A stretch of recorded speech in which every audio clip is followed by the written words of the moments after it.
ಎಲ್ಲರಿಗೂ ನಮಸ್ಕಾರ. ಭಗವದ್ಗೀತೆ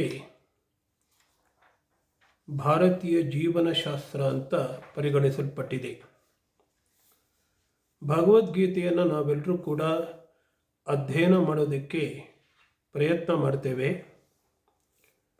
ಭಗವದ್ಗೀತೆಯನ್ನು ಅಧ್ಯಯನ ಮಾಡೋದು ಎಷ್ಟು ಸುಲಭವೋ ಅಷ್ಟೇ ಬಹಳ ಕಷ್ಟ. ಯಾಕಂತಂದರೆ ಭಗವದ್ಗೀತೆಯ ಅರ್ಥ ಬಹಳ ಗಂಭೀರವಾಗಿರ್ತಕ್ಕಂಥದ್ದು. ಅದು ಮೇಲುನೋಟಕ್ಕೆ ಎಷ್ಟು ಸುಲಭ ಅನಿಸುತ್ತೋ ಅಷ್ಟೇ ಕ್ಲಿಷ್ಟ ಸಾಧ್ಯವಾಗಿರುವಂಥದ್ದು. ಅದರ ತಾತ್ವಿಕವಾಗಿರ್ತಕ್ಕಂಥ ವಿಷಯಗಳು, ಅದರಲ್ಲಿ ಬರ್ತಕ್ಕಂತಹ ಪ್ರಾಯೋಗಿಕವಾಗಿರ್ತಕ್ಕಂತಹ ವಿಷಯಗಳನ್ನು ನಮ್ಮ ಜೀವನದಲ್ಲಿ ಹೇಗೆ ಅಳವಡಿಸಿಕೊಳ್ಳಬೇಕು ಅನ್ನುವಂಥದ್ದು, ಇವೆಲ್ಲರೂ ಕೂಡ ನಮಗೆ ತುಂಬ ಸವಾಲನ್ನು ಒಡ್ಡುತ್ತೆ. ಅದಕ್ಕಾಗಿ ನಾವೇನು ಮಾಡ್ಬೋದು ಅಂತಂದರೆ, ಭಗವದ್ಗೀತೆಯನ್ನು ಒಂದು ಒಳ್ಳೆಯ ಭಾಷ್ಯದ ಬೆಳಕಿನಲ್ಲಿ ನಾವು ಓದಬೇಕು. ನಮಗೆ ಸಿಗ್ತಕ್ಕಂತಹ ಅತ್ಯಂತ ಉತ್ತಮವಾಗಿರ್ತಕ್ಕಂತಹ ಭಾಷ್ಯ ಏನಪ್ಪ ಅಂತಂದರೆ, ಶ್ರೀಮದ್ ಶಂಕರಾಚಾರ್ಯರು ಮಾಡಿರ್ತಕ್ಕಂತಹ ಭಗವದ್ಗೀತಾ ಭಾಷ್ಯ.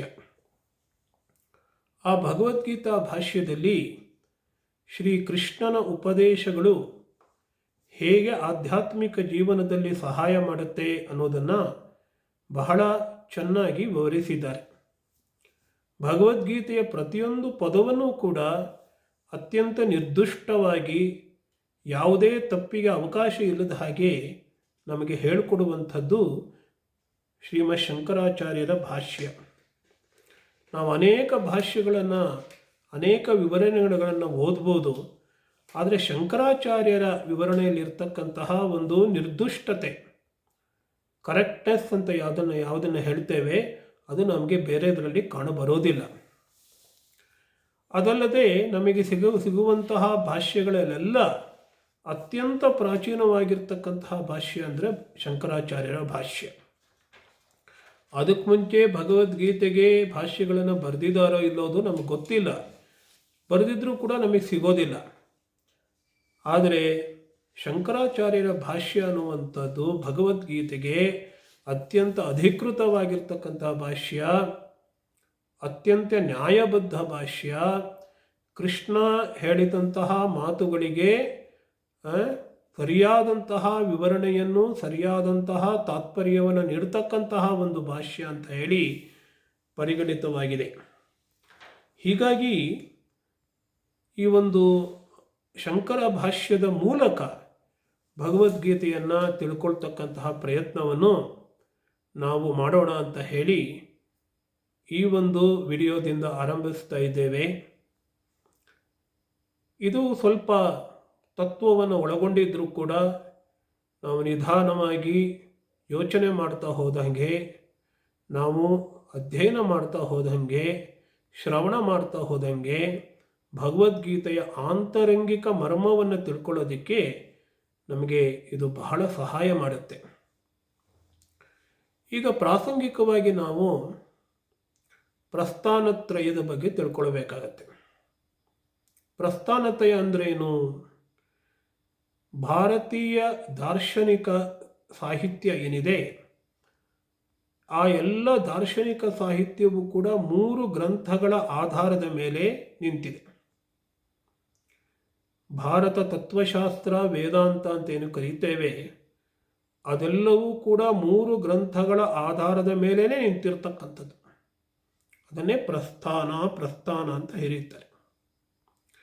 ಪ್ರಸ್ಥಾನ ಅಂತಂದರೆ ಯಾವುದೋ ಒಂದು ತತ್ವವನ್ನು ತಿಳ್ಕೊಳ್ಳೋದಕ್ಕೆ ಒಂದು ಮಾರ್ಗ ಇದೆಯಲ್ಲ, ಅದನ್ನು ಪ್ರಸ್ಥಾನ ಅಂತ ಕರೀತೇವೆ.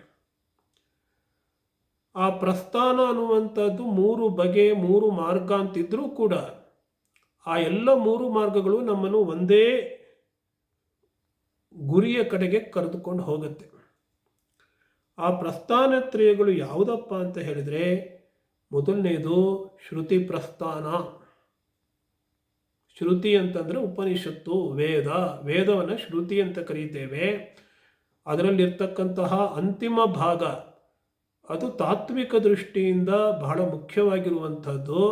ಅದನ್ನು ಉಪನಿಷತ್ತುಗಳು ಅಂತ ಕರೀತಾರೆ ಅಥವಾ ವೇದಾಂತಗಳು ಅಂತ ಕರೀತಾರೆ.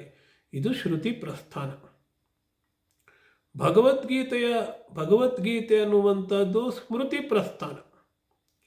ಭಗವದ್ಗೀತೆಯಲ್ಲಿ ಕೃಷ್ಣ ಏನು ಮಾಡಿದ್ದಾನೆ ಅಂತಂದರೆ, ಉಪನಿಷತ್ತುಗಳ ಅರ್ಥವನ್ನು ಜನಸಾಮಾನ್ಯರಿಗೆ ತಿಳಿಸಿಕೊಡತಕ್ಕಂತಹ, ಹಾಗೆ ಒಂದು ಸಾಮಾನ್ಯ ಧರ್ಮ, ಸಾರ್ವಜನಿಕವಾಗಿ ನಾವೆಲ್ಲರೂ ಕೂಡ ಬಲ್ಲಂತಹ ಒಂದು ಧರ್ಮವನ್ನಾಗಿ ಭಗವದ್ಗೀತೆಯಲ್ಲಿ ಕೃಷ್ಣ ಮಾರ್ಪಡಿಸಿದ್ದಾನೆ. ಉಪನಿಷತ್ತುಗಳೇ ತತ್ವಗಳು, ಆ ತತ್ವಗಳನ್ನೇ ಭಗವದ್ಗೀತೆಯಲ್ಲಿ ಹೇಳಿರ್ತಕ್ಕಂಥದ್ದು.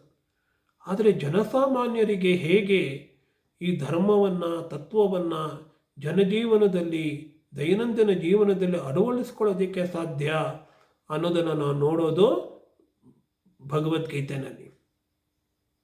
ಮೂರನೇದಾಗಿ ನ್ಯಾಯ ಪ್ರಸ್ಥಾನ.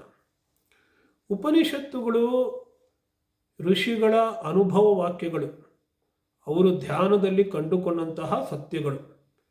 ಅವುಗಳೇನು ತರ್ಕಬದ್ಧವಾಗಿ ಯಾವುದೋ ಒಂದು ರೀತಿಯ ವೈಚಾರಿಕವಾಗಿ ಅವುಗಳು ಆಯೋಜಿತವಾಗಿಲ್ಲ, ಅರೇಂಜ್ ಆಗಿಲ್ಲ.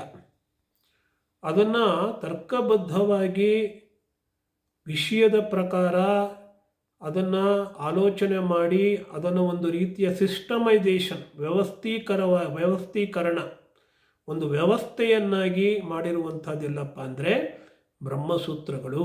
ಆ ಬ್ರಹ್ಮಸೂತ್ರಗಳನ್ನು ರಚಿಸ್ತಕ್ಕಂಥವರು ಬಾದರಾಯಣ ವ್ಯಾಸರು ಅಂತ ಕರೀತಾರೆ.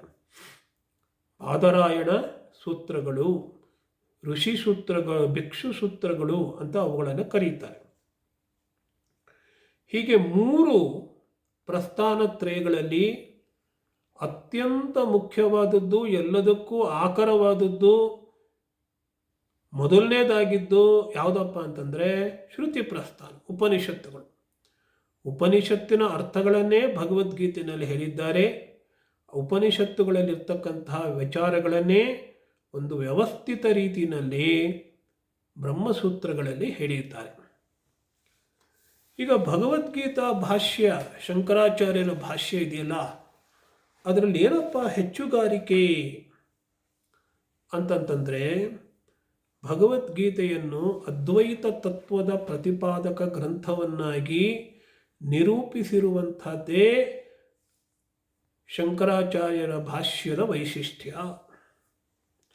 ಶಂಕರಾಚಾರ್ಯರು ಬರೀತಾರೆ, ಅನೇಕರು ಹಿಂದೆ ಅದಕ್ಕೆ ವರ್ಣೆಯನ್ನು ಕೊಟ್ಟಿದ್ದಾರೆ, ಆದರೆ ಭಗವದ್ಗೀತೆ ಅರ್ಥ ಅದರಲ್ಲಿ ನಿಶ್ಚಿತವಾಗಿ ಕಂಡು ಬಂದಿಲ್ಲ. ಆ ನಿಶ್ಚಿತವಾಗಿರ್ತಕ್ಕಂತಹ ಅರ್ಥ ಏನು ಅಂತ ಹೇಳಿ ಅದನ್ನು ಸಾಮಾನ್ಯ ಜನಗಳಿಗೆ ತಿಳಿಯಪಡಿಸೋದಕ್ಕೆ ನಾನು ಭಾಷ್ಯವನ್ನು ಬರೆದಿದ್ದೇನೆ ಅಂತ ಹೇಳ್ತಾರೆ. ಒಂದು ಜ್ಞಾಪಕದಲ್ಲಿ ಇಟ್ಕೋಬೇಕು, ಶಂಕರಾಚಾರ್ಯರು ಉಪನಿಷತ್ತುಗಳಿಗೆ ಭಾಷ್ಯ ಬರೆದರೂ ಕೂಡ, ಭಗವದ್ಗೀತೆಗೆ ಭಾಷ್ಯ ಬರೆದರೂ ಕೂಡ, ಅವರ ಪ್ರಕರಣ ಗ್ರಂಥಗಳಲ್ಲೂ ಕೂಡ ಅವರು ಯಾವುದೇ ರೀತಿಯ ವಿರುದ್ಧವಾಗಿರ್ತಕ್ಕಂತಹ ವಿಚಾರಗಳನ್ನು ನಮ್ಮ ಮುಂದೆ ಇಡೋದಿಲ್ಲ. ಉಪನಿಷತ್ತುಗಳಲ್ಲಿ ಎಲ್ಲ ಮಂತ್ರಗಳಲ್ಲೂ ಕೂಡ ಅದೇ ಒಂದೇ ರೀತಿಯ ವಿಚಾರ, ಕನ್ಸಿಸ್ಟೆನ್ಸಿ ಅಂತ ಹೇಳ್ತೀರಲ್ಲ, ಅದರಲ್ಲಿ ವಿರೋಧಾಭಾಸ ಅನ್ನೋದು ಕಂಡುಬರೋದೇ ಇಲ್ಲ. ಇಲ್ಲಿ ಹೀಗೆ ಹೇಳಿದ್ದಾರಪ್ಪ, ಅಲ್ಲಿ ಹಾಗೆ ಹೇಳಿದ್ದಾರಪ್ಪ ಅನ್ನುವಂತಹ ಒಂದು ಕನ್ಫ್ಯೂಷನ್, ಒಂದು ಸಂದೇಹ ಅದು ನಮಗೆ ಬರೋದೇ ಇಲ್ಲ. ಇಲ್ಲಿ ಹೇಗೆ ಉಪನಿಷತ್ತಿನ ಭಾಷ್ಯಗಳಲ್ಲಿ ಯಾವ ಆತ್ಮಜ್ಞಾನವನ್ನು ಪ್ರತಿಪಾದನೆ ಮಾಡಿದ್ದಾರೆ, ಅದೇ ಆತ್ಮಜ್ಞಾನದ ಪ್ರತಿಪಾದನೆಯನ್ನು ಭಗವದ್ಗೀತೆಯಲ್ಲೂ ಕೂಡ ಮಾಡಿದ್ದಾರೆ. ಉಪನಿಷತ್ತಿನ ಭಾಷ್ಯ ಮತ್ತು ಭಗವದ್ಗೀತೆಯ ಭಾಷ್ಯಗಳ ನಡುವೆ ಯಾವ ರೀತಿಯ ವೈಪರೀತ್ಯವೂ ನಾವು ಕಂಡುಬರೋದಿಲ್ಲ. ಇದು ಮೊದಲನೇ ವಿಷಯ.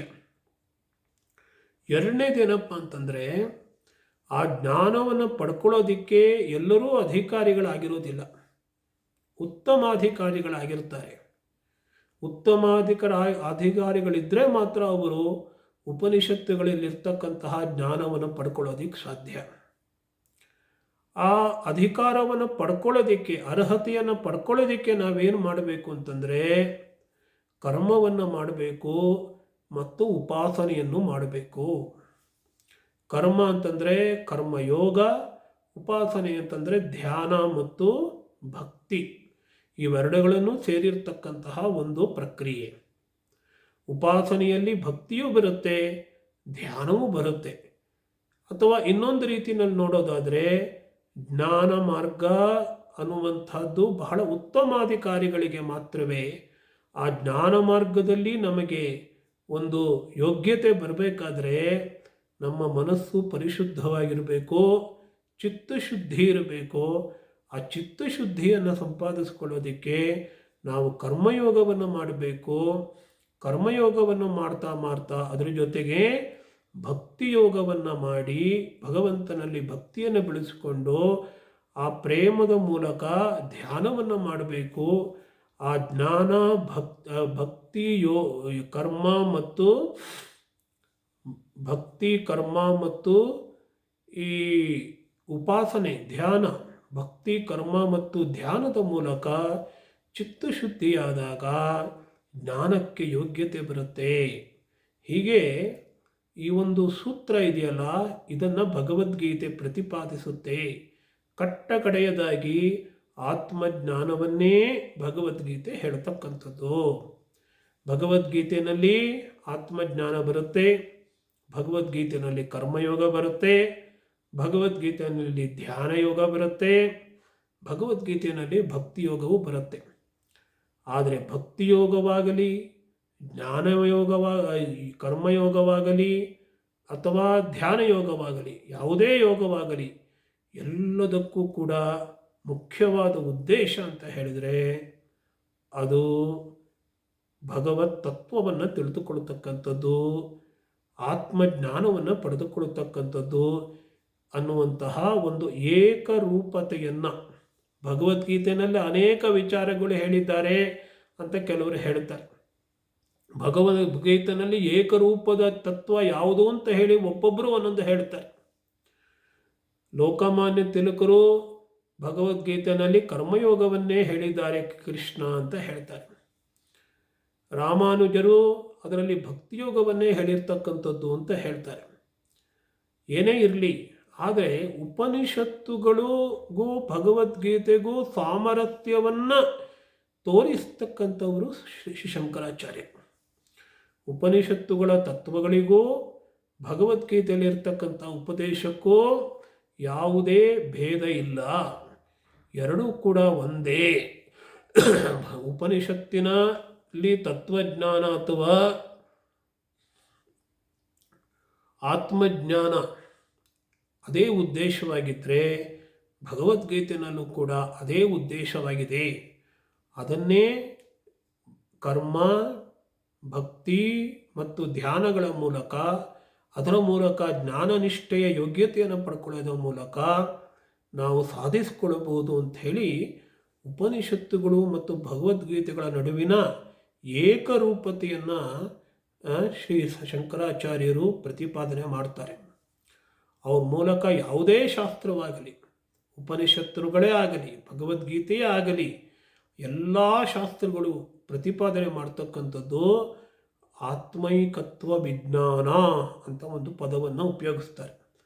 ಆತ್ಮ ಒಂದೇ ಆಗಿರುತ್ತೆ. ಆ ಆತ್ಮ ದೇಹ ನಾನಾಸ್ತಿ ಕಿಂಚನ, ಬೇರೆ ಯಾವುದೂ ಇಲ್ಲ. ಏಕಮೇವ ಅದ್ವಿತೀಯ, ಒಂದೇ ಆಗಿರ್ತಕ್ಕಂತಹ ಅದ್ವಿತೀಯ ತತ್ವ ಅದು. ಅದನ್ನು ತಿಳಿದುಕೊಂಡು ಜನ್ಮವನ್ನು ಸಾಫಲ್ಯ ಮಾಡ್ಕೋಬೇಕು, ಇದೇ ಜೀವನದ ಉದ್ದೇಶ ಅನ್ನುವಂಥದ್ದು. ಇದೇ ಉಪನಿಷತ್ತು ಹೇಳೋದು, ಇದೇ ಭಗವದ್ಗೀತೆ ಕೂಡ ಹೇಳೋದು ಅಂತ ಹೇಳಿ ಭಗವದ್ಗೀತೆಗೂ ಉಪನಿಷತ್ತಿಗೂ ಸಾಮರಸ್ಯವನ್ನು ತೋರಿಸಿರ್ತಕ್ಕಂತಹ ಒಬ್ಬರೇ ಒಬ್ಬರು ಭಾಷ್ಯಕಾರರು ಅಂತ ಹೇಳಿದರೆ ಶ್ರೀ ಶಂಕರಾಚಾರ್ಯರು. ಆದ್ದರಿಂದ ಶಂಕರಾಚಾರ್ಯರ ಭಾಷ್ಯದ ಬೆಳಕಿನಲ್ಲಿ ನಾವು ಭಗವದ್ಗೀತೆಯನ್ನು ಅಧ್ಯಯನ ಮಾಡ್ತಕ್ಕಂಥದ್ದು ಅತ್ಯಂತ ಫಲದಾಯಕವಾಗಿರುತ್ತೆ. ಇನ್ನೊಂದು ವಿಷಯ ಏನಪ್ಪ ಅಂದರೆ, ನಾನು ಆಗಲೇ ಹೇಳಿದ ಹಾಗೆ ಪ್ರತಿಯೊಂದು ಪದಕ್ಕೂ ಕೂಡ ಸಮಂಜಸವಾಗಿ ವಿವರಣೆಯನ್ನು ಕೊಡ್ತಾರೆ.